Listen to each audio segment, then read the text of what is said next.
Mesmo depois de vitória por 4-0 fora de casa nas quartas de final da Libertadores, Abel Ferreira aumentou o tom em entrevista coletiva e disse qual a condição que pode fazê-lo sair do Verdão. Vídeo de hoje do canal do Nicola explica em detalhes essa história e te conta também por que Vanderlei Luxemburgo afastou um dos jogadores mais importantes do elenco do Timão. Já no São Paulo, preocupação com o sorteio contra o Flamengo.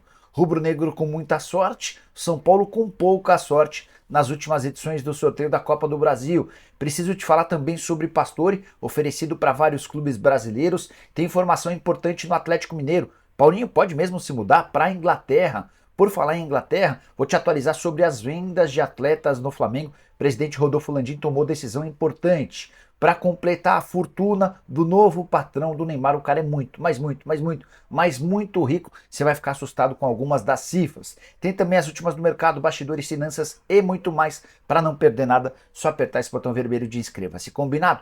Bora contar também que todo esse conteúdo é um oferecimento de 1xBet. Tô colocando na tela jogos dessa quinta-feira por Libertadores e Sul-Americana com os meus palpites para te ajudar a se consagrar. Tem América e Fortaleza, jogo da Sula, para mim dá empate. LDU e São Paulo, partida na altitude, outro empate. Já em Fluminense e Olímpia, jogo da Libertadores da América, vou de vitória do Fluminense. Você é bom de palpite, gosta de futebol, então pegue agora mesmo o link que eu vou deixar no comentário fixo. Já faz seu cadastro na 1xBet, não esquece de usar o código Nicola para ter direito a 100% de bônus no valor do seu depósito. Combinado? Boa sorte, vem se divertir comigo. Quero começar o vídeo com o tradicional giro de notícias e a primeira informação é sobre o Vasco da Gama, que vai muito bem nas redes sociais, mesmo com o time na parte de baixo da tabela e sem grandes informações, exceto a chegada do Paê. O Vasco conseguiu estar entre os clubes brasileiros com mais visualizações e interações nas principais redes sociais. Por exemplo, TikTok primeiro lugar, 846 mil interações. Vasco ainda foi o segundo mais comentado no Facebook, o segundo no Twitter e o quarto no Instagram. Bora falar sobre o Bahia, que anunciou nessa quarta-feira a compra em definitivo do zagueiro Canu, que estava emprestado pelo Botafogo. O jogador assinou um contrato com o Bahia até o fim de 2027. Já Kaique, atacante que pertence ao Manchester City e estava emprestado, acabou devolvido. Ele precisou passar por uma cirurgia no joelho e vai fazer o restante da recuperação lá no clube inglês. Kaique, que estava emprestado somente até dezembro. Preciso te atualizar sobre o Grêmio, que rejeitou nas últimas horas uma proposta de 7 milhões de euros do Feyenoord por Bitelo. O Grêmio já deixou bem claro que não negocia o meio atacante por menos do que 12 milhões de euros, o que eu acho que faz muito bem. Para completar o giro de notícias, preciso te falar sobre a seleção brasileira, que já tem datas e locais para suas duas primeiras partidas das eliminatórias. A estreia está marcada para 12 de outubro, Dia das Crianças, confronto contra a Venezuela em Cuiabá. Segunda rodada no dia 17 de outubro, data do meu aniversário, confronto contra o Uruguai em Montevidéu. Bora falar agora sobre o Flamengo. O presidente Rodolfo Landim tomou decisão importante sobre negociações. O Flamengo tem vários atletas na pauta de clubes do exterior, mas o Landim deixou bem claro ao Marcos Braz e ao Bruno Spindel, que são os homens do futebol, que não quer negociar nenhum dos seus atletas. Situações que envolvem Pedro, atacante que interessa a clubes do exterior. Existiu uma sondagem recentemente do Al Hilal, sondagem não, proposta do Al Hilal, teve também proposta do Benfica, as duas primeiras ofertas recusadas. A Raíza Simplício chegou a contar que o Lyon pretende contratá-lo, e eu já disse para vocês que para o Zenit ele não vai, mas existe uma possibilidade. Os empresários dele trabalham com a ideia dele ir para um clube da Inglaterra. O Flamengo está dizendo que não vai vender o Pedro, assim como não vai vender o Thiago Maia, que é alvo do Al Hilal, não vai vender o Léo Pereira, que é alvo do Al Nassr, e também especulou-se sobre a possibilidade de o Ayrton Lucas ir jogar no time do Jorge Jesus lá na Arábia Saudita. A decisão do Fla é de segurar todo mundo até dezembro. O objetivo é ser campeão de alguma coisa na temporada. O Flamengo é o finalista da Copa do Brasil e tenta se aproximar do Botafogo no Campeonato Brasileiro. Tem inclusive no dia 2 de setembro, no Newton Santos, confronto entre os dois adversários. Se o Fla vencer, diminui a vantagem do Botafogo e volta a estar na briga pela competição nacional. Ainda sobre o Flamengo, só uma rápida curiosidade: John Textor tem boa relação com o presidente do Flamengo, o presidente Rodolfo Landim. Mas John Textor, que é dono do Lyon, isso poderia facilitar a tratativa pelo Pedro? Duvido. Imagino que o Lyon não tenha os 30 milhões de euros que o Flamengo está pedindo para negociar seu centroavante. Saideira do rubro-negro, Davi Luiz participou normalmente do treino dessa quarta-feira e deve estar à disposição de Jorge Sampaoli para o confronto do fim de semana, jogo marcado sábado contra o Internacional pelo Campeonato Brasileiro. Bora falar agora sobre o Atlético Mineiro, para explicar para vocês uma notícia que surgiu na quarta-feira que agitou o torcedor do Galo, mas que não tem fundamento. O jornalista Ekrem Turco afirmou que o Paulinho interessa a um clube inglês e pode pintar uma proposta nos próximos dias de 15 milhões de euros. Ekrem tem espalhado várias informações e até agora nenhuma delas se confirmou nessa janela de transferências. O torcedor do Galo ficou preocupado com a chance de perder o Paulinho, um dos principais atacantes do time, embora esteja perdendo gols importantes. Fui checar com uma pessoa próxima ao Paulinho e também com dirigentes do Galo, ambos asseguraram que não existe nenhuma negociação no momento. Ninguém procurou o Atlético, ninguém procurou o staff do jogador e imagina-se que seja mais uma especulação sem fundamento do jornalista turco. Para completar, preciso te atualizar que nessa quinta-feira, às 11 horas da manhã, começa a venda de ingressos para o primeiro jogo, a estreia da Arena MRV, jogo marcado para 16 do domingo contra o Santos. Os ingressos mais baratos a partir de R$ 90, os mais caros saindo a R$ 430. Hora de falar sobre a fortuna do novo patrão de Neymar. Todo mundo ficou assustado quando descobriu que o Neymar em 2 temporadas vai receber 1 bilhão e 700 milhões de reais, isso equivale a 71 milhões de reais por mês. O contrato ainda prevê outros mimos, como 400 mil reais de bicho por vitória só para ele e 2 milhões e 700 mil reais a cada postagem falando bem da Arábia Saudita. Isso só é possível porque o dono do clube dele, Mohammed bin Salman, que é príncipe herdeiro da família real saudita, é muito rico. A última estimativa sobre a fortuna dele diz respeito a um número extraordinário de 434 bilhões de dólares.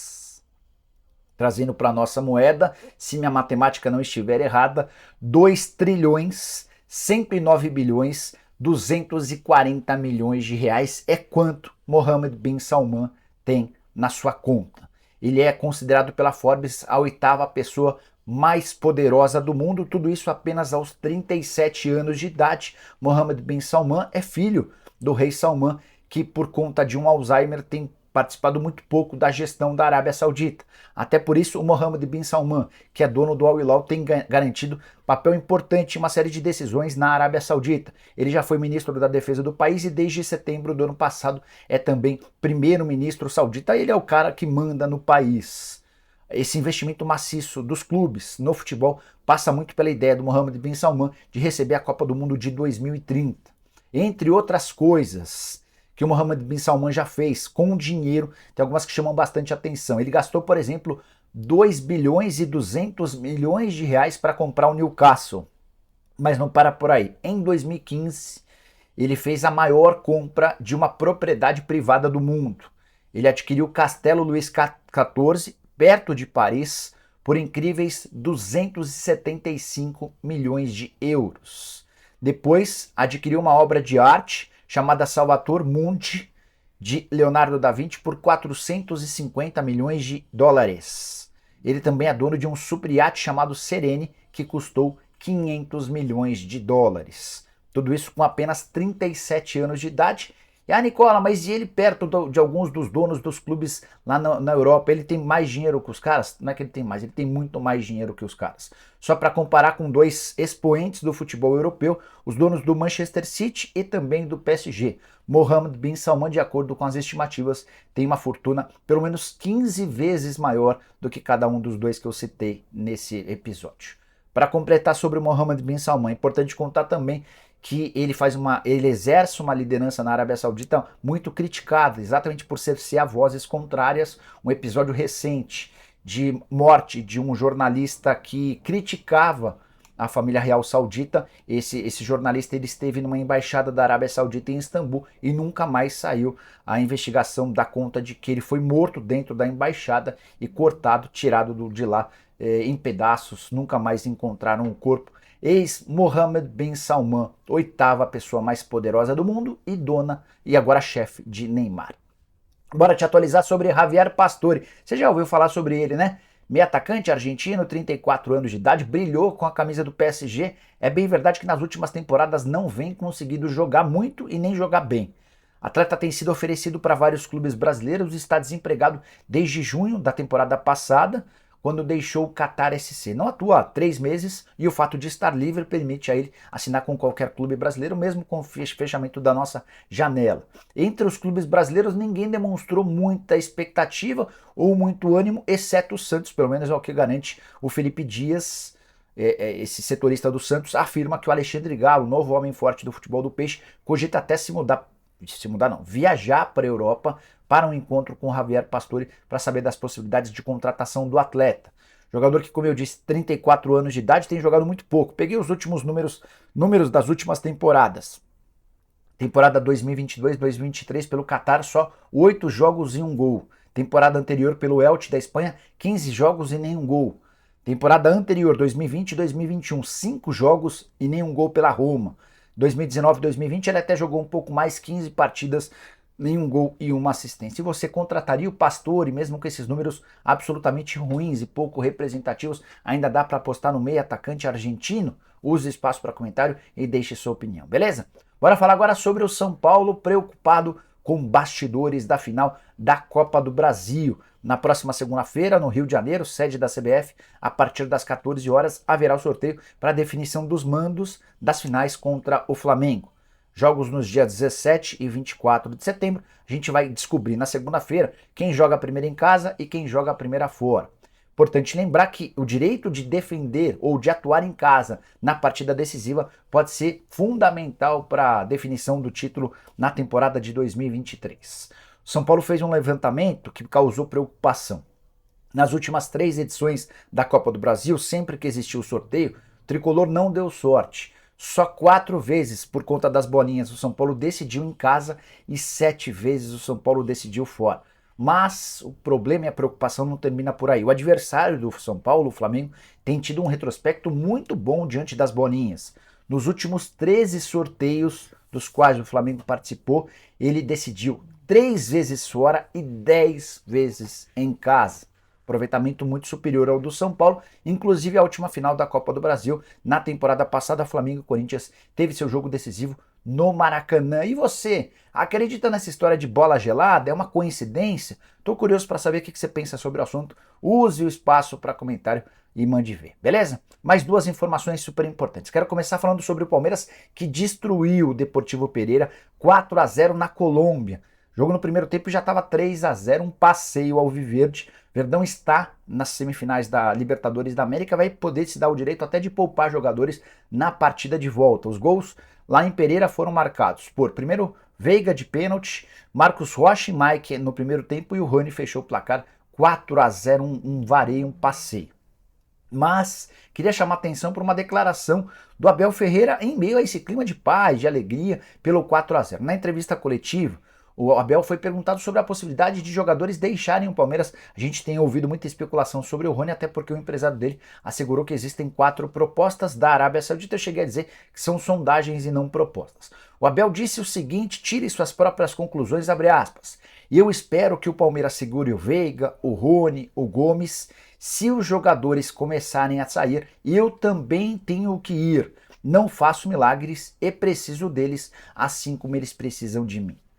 O Abel, nesse contexto da entrevista, ele dizia que o Palmeiras não tem dinheiro para fazer investimento em reforços de 15 e 20 milhões de euros, mas existem atletas no Palmeiras que valem esses 15 e 20 milhões de euros e que podem ser negociados. Mas se o Palmeiras começar a vender todo mundo, ele vai pedir as coisas dele e vai embora, porque para ter um time competitivo, o Abel precisa da manutenção dos seus atletas. Foi um recado claríssimo para Leila Pereira e Anderson Barros, como quem diz, não vendam o Rony em hipótese alguma. O Palmeiras precisa ser campeão da Libertadores e só vai ser campeão se mantiver sua espinha dorsal. Recado dado, vamos ver como é que Leila Pereira e Anderson Barros digerem essa decisão ou essa opinião. Lembrando que o Palmeiras assegura ainda não ter recebido propostas pelo Rony. Se chegarem, elas devem ser recusadas.